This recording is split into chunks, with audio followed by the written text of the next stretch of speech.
Hello dear, welcome once again. In this video, I am going to explain you the contents of Sonnet 116 or The True Love written by William Shakespeare. सबसे पहले मैं एक एक line का अर्थ क्या होता है उसको समझा दूं। बहुत डिटेल में पहले मैं नहीं जाऊंगा।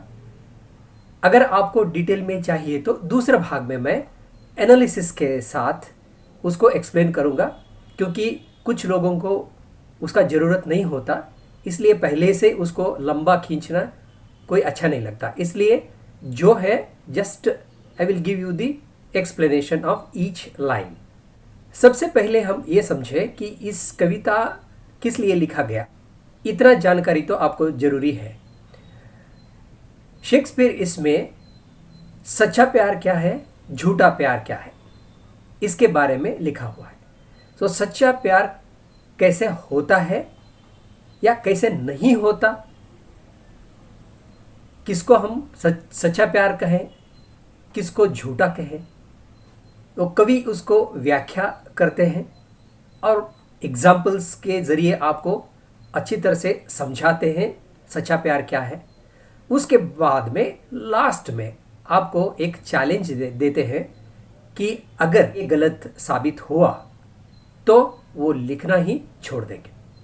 उनका लेवल ऑफ कॉन्फिडेंस बहुत हाई था, इसलिए उन्होंने ऐसे कहा है। तो let me explain you line by line. Let me not to the marriage of true minds admit impediments.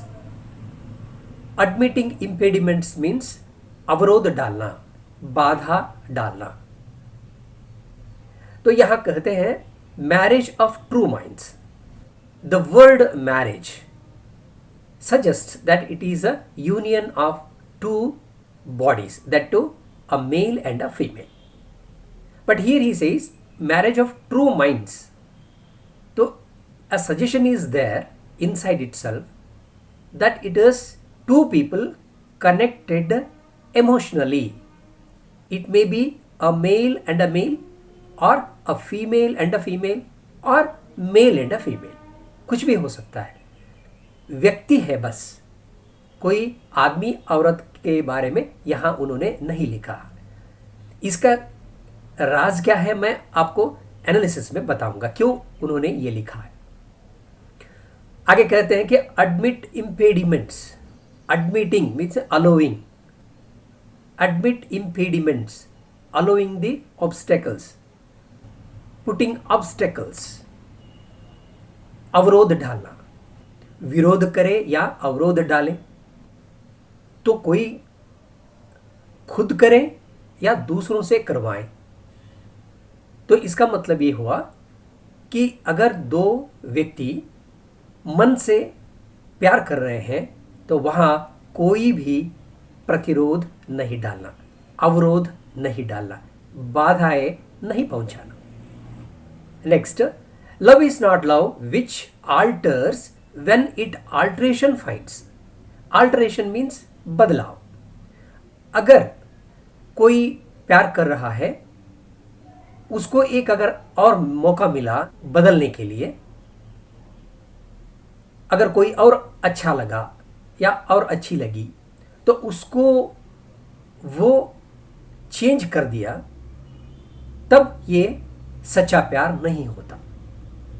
प्यार उस समय झूठा होता है, वो उसको कहते हैं हम इनफैचुएशन, दैहिक आकर्षण, बस मन से जुड़ा हुआ नहीं है, मन का मिलन नहीं है। और bends with a remover to remove. Remover वो होता है जिसको ये पसंद नहीं है कि उन दोनों के बीच में कोई रिश्ता रहे, तो उस रिश्ते को वो तोड़ना चाहता है। वो बलशाली है, इसलिए अपना बल पर वो किसी को तोड़ना चाहता है। जब कोई उस रिश्ते को तोड़ना चाहता है और वो नहीं टूटे, तब वो सच्चा प्यार होता है। मतलब कोई भी बाधा आए, कितना भी मुसीबतें आए, अगर कोई झुकता नहीं हो, डट करके उसका सामना करता हो और अपना सच्चा प्यार वो कंटिन्यू करता हो, वो सच्चा प्यार होता है। Oh no, it is an ever fixed mark that looks on tempest and is never shaken. तो आगे कहते हैं नहीं नहीं नहीं, मतलब वहां आप जोर दे करके कह रहे हैं कि नहीं नहीं वो नहीं, क्या नहीं, it is an ever fixed mark, मतलब ये हिलने वाला नहीं है, it is a fixed mark.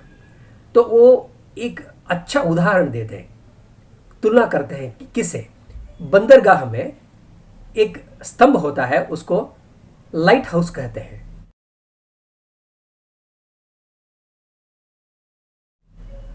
वो लाइट हाउस बहुत स्थिर रहता है, बहुत स्ट्रांग रहता है। न जाने उसने कितने ही तूफानों को झेला हो, फिर भी उतना स्ट्रांग विंड्स को, उसको कहते हैं कि टेम्पेस्ट, टेम्पेस्ट मीन्स तूफान, तूफानों को झेल करके भी वो स्थिर है, अभी भी स्थिर है। उसी तरह अगर प्यार स्थिर है तो वो सच्चा प्यार कहलाता है।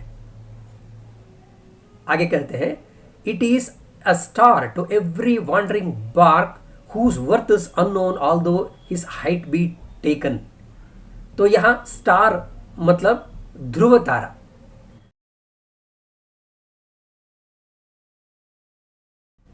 बहुत पहले जब कंपास नहीं था, उस समय जहाज में जाने वाले जो नाविक होते थे वो ध्रुव तारा को ही एक स्थिर चीज मानते थे, तो उसके जरिए वो अपना रास्ता खोजते थे।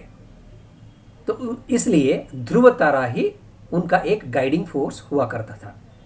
तो यहाँ ये कहना चाहते हैं कि जैसे जहाज़ों को ये रास्ता दिखाता है, वैसे ही जो प्यार होते हैं, अलग अलग तरीके के जो प्यार होते हैं, मतलब झूठा प्यार हो या आधा प्यार हो, ऐसे, तो उन सब के लिए ये ट्रू लव एक गाइडिंग फोर्स है।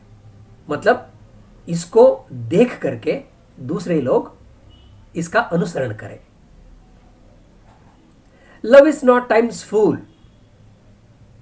तो यहां पर बहुत अच्छी तरह से एक चित्रण देते हैं।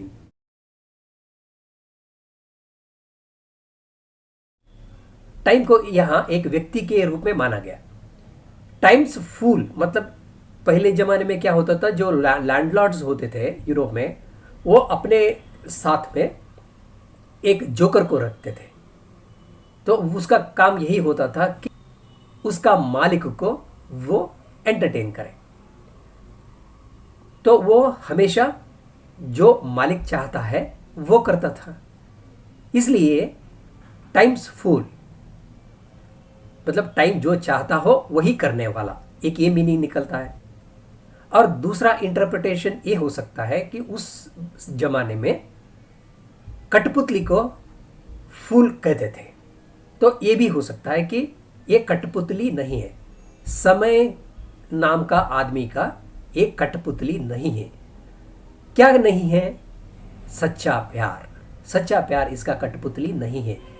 क्यों, कैसे, आगे देखिए कितना ब्यूटीफुल लिखे हैं। Those rosy lips and cheeks within his bending sickles compass come। तो क्या पिक्चर बना है इन्होंने। तो ये टाइम नाम का आदमी, ये उसका हाथ में एक दरांती है, सिकल, सिकल मीन्स दरांती। सो वो दरांती को लेकर के सब कुछ नाश करने जा रहा, काट रहा है। तो जब भी वो अपना हाथ ऐसे ऐसे हिलाता हो तो एक सर्कल बन जाता है ना, ये सेमी सर्कल मान लीजिए कि उसको अगर पूरा हो गया तो एक सर्कल हो जाएगा। इसलिए कंपास वर्ड यूज किया हुआ। Compass means a circle. तो जब ये ऐसे मूव किया, उसके दायरे में जो भी आया उसको काट दिया। काटना मतलब यहां नाश करना।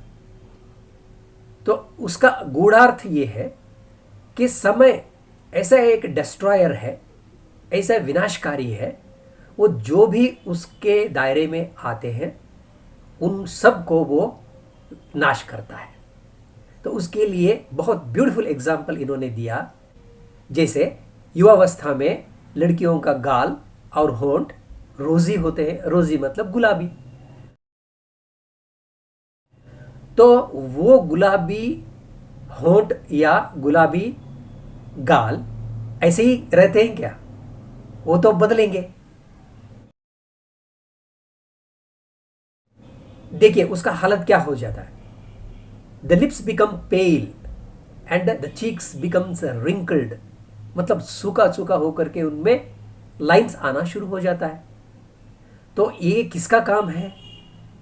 ये अपना समय का काम है। समय ही ऐसा किया हुआ है। इसलिए ये कहते हैं कि समय विनाशकारी है और सब कुछ वो नाश कर सकता है, पर सच्चा प्यार उसके दायरे में नहीं आता।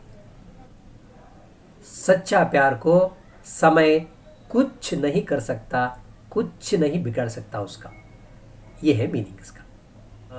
Love alters not with his brief hours and weeks. Love means here it is true love. True love will not alter.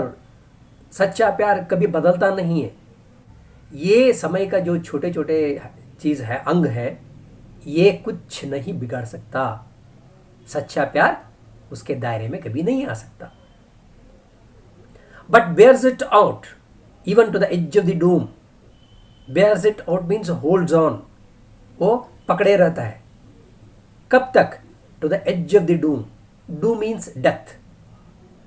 आदमी का आखिरी सांस तक ये स्थिर रहता है। It holds on. इसका मतलब जो प्यार आखिरी सांस तक रहता हो वही सच्चा प्यार होता है। यही उसका गुण है। If this be error and upon me proved, यदि जो मैं अभी कह रहा हूं ये अगर गलत है, अगर आप कह रहे हैं कि ये गलत है और अपॉन मी प्रूव्ड, अगर आपने मुझे गलत साबित किया, then I never writ nor no man ever loved. तो दो चीजें हो सकते हैं इसमें। क्या? कि अगर ये सच नहीं है तो ये भी सच नहीं है कि जिंदगी में कोई भी किसी से प्यार नहीं किया हो। कोई ना कोई किसी न किसी से प्यार किया है। तो जो भी मैंने बोला सच्चा प्यार के बारे में वो सही है। कितना अच्छी तरह से इन्होंने अपना चैलेंज रखा है। तो मैं लिखना ही छोड़ दूंगा। क्या एक लेखक के लिए, एक कवि के लिए लिखाई छोड़ना क्या इतना आसान बात है? क्योंकि वही उनका जिंदगी है। कवि का वही जिंदगी है। तो अपना जिंदगी समाप्त करने की बात कर रहे हैं। अगला भाग में इस कविता का एनालिसिस, विश्लेषण करते हुए आपको और ज़्यादा जानकारी दूंगा। इस चैनल में और भी वीडियोस लभ्य हैं, उनको आप देख सकते हैं। इसलिए सब्सक्राइब करके प्लेलिस्ट में जाइए और डिग्री स्टूडेंट्स सेलेक्ट कर लीजिए।